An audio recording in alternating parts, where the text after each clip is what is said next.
నీకు కావలసినవన్నీ నువ్వు ఏ మాత్రం వెనకంజ వేయకుండా ఇష్టపూర్వకంగా మనసారా చేసుకొని నీ పనులన్నిటిలో నువ్వు ఆనందిస్తున్నావే. నీ కన్న తండ్రి పనుల మీద నువ్వు ఈరోజు ధ్యాస కలిగి ఉన్నావు చెప్పు. నేను ఈ పని చేయాలని ఏ పని ముందు పెట్టుకున్నావు? దేవుని పని ఏం పెట్టుకున్నావు? ఎవరో చెప్పాలా? దేవుని పని నీకు ఎవరైనా చెప్పాలా? చెబితేనే నువ్వు చేస్తావా? నీకు నువ్వుగా దేవుని పని అంటూ దేన్ని ఏర్పరచుకోలేవా? నీకు నువ్వుగా దేవునికి ఏం చేయాలో నువ్వు చేసుకోలేవా? దేవుని మెప్పించలేవా? దేవుణ్ణి అడగలేవా? దేవునికి అక్కరగా ఉన్నవేవో నువ్వు తెలియటం లేదా? ఎవరైనా చెప్పాలా నీకు? ఇన్ని సంవత్సరాల నీ ఆత్మీయ జీవితంలో ఈ సంఘంతో కలిగి ఉన్న అనుబంధాన్ని బట్టి నీకేం పనులు చేయాలని మేము చెప్పాలి. చెప్పండి. దేవుని పనిలో మీరు ఉండాలి. ఈ చిన్న కాలాన్ని నువ్వు సరిగా నిలబెట్టుకోలేవా? నీ కన్న తండ్రి కోసం ప్రతిష్ఠించలేవా? నీ కన్న తండ్రి గురించి ఆలోచించలేవా?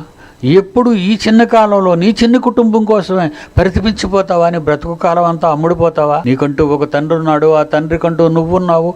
నీ మీద అమితంగా ప్రేమ కలిగి ఉన్నాడు. నీ మీద తన చూపు పెట్టాడు. నువ్వు కావాలని కోరుకున్నాడు. నువ్వు రావాలని ఎదురు చూస్తున్నాడు. వెళ్ళవా?